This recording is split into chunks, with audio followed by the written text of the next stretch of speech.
Corona ने पूरी दुनिया को अपने कब्जे में कर लिया है। दुनिया में शायद ही कोई मुल्क इस अदृश्य वायरस की पहुंच से बच पाया होगा अब तक। हर दिन देश और दुनिया में कोरोना संक्रमण और इससे हुई मौत का आंकड़ा लगातार बढ़ता ही जा रहा है। 29 जुलाई तक दुनिया में कोरोना के 1,65,23,815 कंफर्म केस आ चुके हैं। वहीं मरने वालों का आंकड़ा 6,55,112 है। भारत की बात करें तो 15,31,669 संक्रमितों की संख्या है और मरने वाले 34,193 तक पहुंच गए। वहीं बिहार में संक्रमण 45,919 तक पहुंच चुका है और 273 लोगों की अब तक मौत हुई है। कोरोना की मार से कराहती दुनिया अब इस वायरस से निजात चाहती है, जिसने हमारी जिंदगी के तौर तरीके बदल दिए, हमारा खुली हवाओं में सांस लेना मुश्किल कर दिया है, जिसके कारण लोगों ने खुद को घरों में कैद किया हुआ है। जो वायरस न सिर्फ हमारी जिंदगियों के लिए खतरा बना हुआ है, बल्कि इसने पूरी दुनिया की अर्थव्यवस्था को भी चरमरा कर रख दिया है। टाइम मैगजीन के मुताबिक अब तक जिस बीमारी की वैक्सीन सबसे तेजी से खोजी गई वो है मम्प्स। इस वैक्सीन को बनाने में वैज्ञानिकों को 4 साल का समय लगा था। दुनिया अब यह जानने को बेचैन है कि कोविड-19 से बचाव के लिए वैक्सीन कब तक आएगी।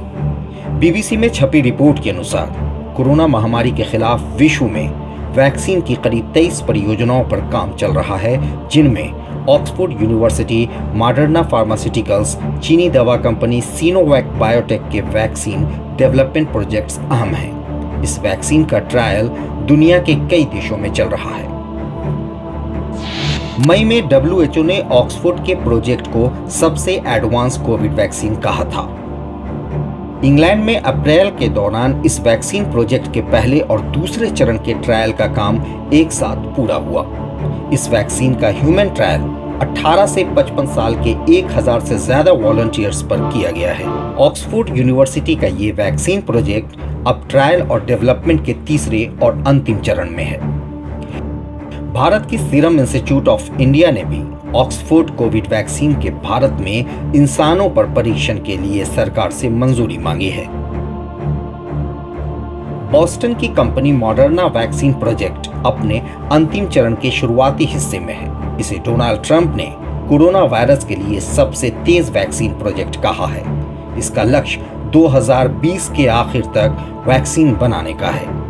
उधर चीन की private pharma company Sinovac biotech जिस कोविड वैक्सीन प्रोजेक्ट पर काम कर रही है, वो ट्रायल के तीसरे और आखिरी चरण में पहुंच चुकी है।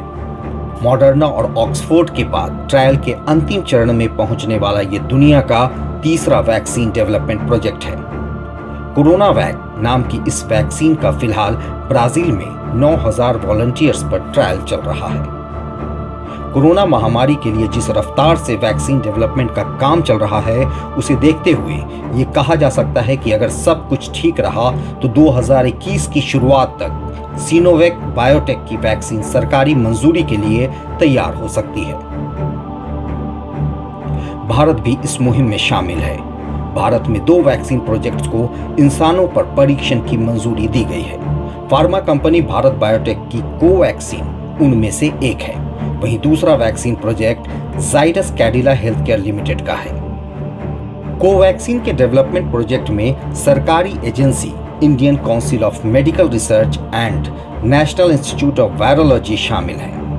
इसके ह्यूमन ट्रायल के लिए देश भर में 12 संस्थाओं को चुना गया है, जिनमें रोहतक की post graduate institute of medical sciences, Hyderabad की निजाम इंस्टीट्यूट ऑफ मेडिकल साइंसेज शामिल हैं। भारत की पहली स्वदेशी कोरोना वायरस वैक्सीन कोवैक्सीन का भी देश भर में पहला चरण लागू हो चुका है। उधर अमेरिकी फार्मा कंपनी फाइजर और जर्मन कंपनी बायोएनटेक मिलकर एक कोविड वैक्सीन प्रोजेक्ट BNT162b2 पर काम कर रही है।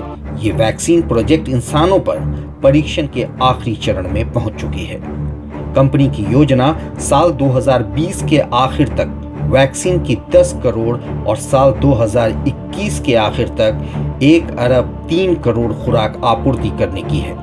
प्रतिरोधक क्षमता बढ़ाने का दावा करने वाली इस वैक्सीन के 2 खुराक दिए जाएंगे।